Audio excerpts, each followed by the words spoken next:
नमस्कार विद्यार्थी मित्रांनो, आज आपण इयत्ता 6वी भूगोल नवीन अभ्यासक्रम मैत्री भूगोलाशी प्रकरण पहिले संपूर्ण स्वाध्याय पाहणार आहोत। प्रश्न क्रमांक अचूक पर्यायाला गोल करा। जिओ आणि ग्राफी या शब्दाचा अर्थ काय आहे? क्रमांक 1 पृथ्वी आणि वर्णन करणे, 2 आकाश आणि वर्णन करणे, हवामान आणि वर्णन करणे, पर्वत आणि वर्णन करणे। तर जिओ आणि ग्राफी या शब्दाचा अर्थ आहे पृथ्वी आणि वर्णन करणे, त्यामुळे पर्याय क्रमांक अ ला व्यवस्थितरित्या गोल करायचा आहे। 2 भूगोल या विषयात कोणत्या घटकांचा अभ्यास केला जातो? तर क हा पर्याय क्रमांक बरोबर आहे। पृथ्वीवरील प्राकृतिक, जैविक व मानवी घटकांचा भूगोल या विषयात अभ्यास केला जातो। 3 खालीलपैकी कोणता भौगोलिक माहितीचा प्राथमिक स्रोत आहे? पर्याय दिलेले आहे पाठ्यपुस्तक, नकाशा, क्षेत्रफळ, राजपत्र। पर्याय क्रमांक क क्षेत्रफळ हे उत्तर आहे। 4 गावातील हवामानाच्या अनुभवासंदर्भात लोकांकडून माहिती घेणे हा कोणत्या प्रकारचा स्रोत आहे? तर हा प्राथमिक प्रकारचा स्रोत आहे।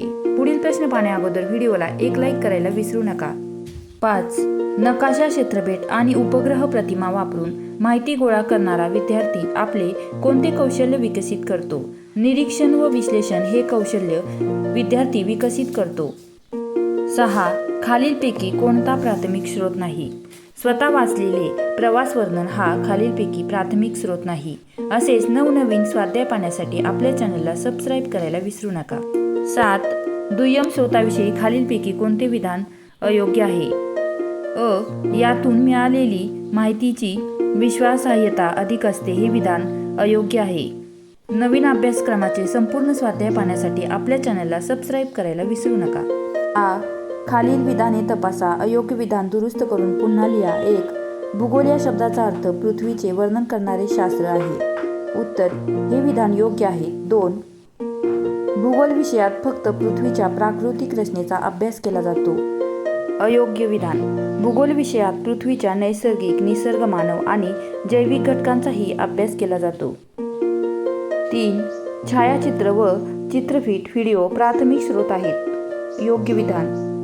4 संशोधन व शोधनिबंध हे दुय्यम स्रोत आहेत। उत्तर योग्य विधान। नवीन अभ्यासक्रमाचे संपूर्ण स्वाध्याय पाहण्यासाठी आपल्या चॅनलला सबस्क्राईब करायला विसरू नका। ई थोडक्यात उत्तरे लिहा।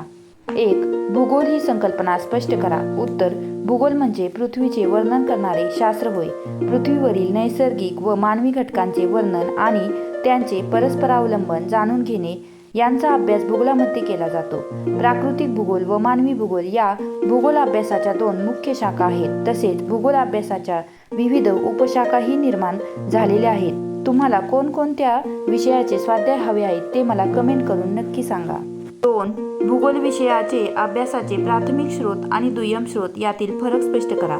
प्राथमिक स्रोत भूगोल अभ्यासातील प्राथमिक स्रोत म्हणजे अशी माहिती जी प्रत्यक्ष निरीक्षणातून, मोजमापनातून किंवा नोंदीतून मिळवली जाते। तर दुय्यम स्रोतामध्ये भूगोल अभ्यासातील दुय्यम स्रोत म्हणजे अशी माहिती असते जी आधीच संकलित, विश्लेषण केलेली किंवा सादर केलेली असते। ही दुय्यम माहिती व्यक्ती, संस्था किंवा प्रकाशन यांच्या माध्यमातून मिळवतो।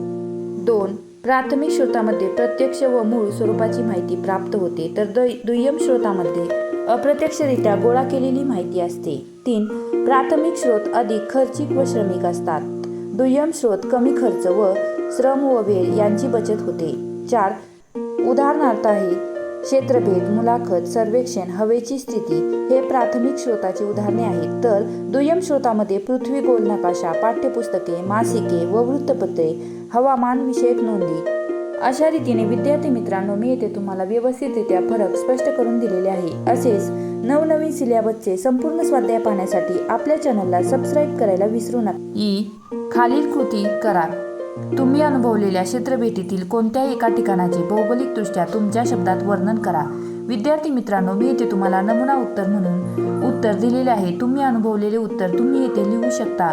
पुढील प्रश्न पाहण्या अगोदर व्हिडिओला एक लाईक करायला विसरू नका। प्रश्न क्रमांक 2 आकृती क्रमांक 1.1 चे निरीक्षण करून भूगोलामध्ये कोणकोणत्या गोष्टींचा अभ्यास केला जातो ते तुमच्या शब्दात लिहा।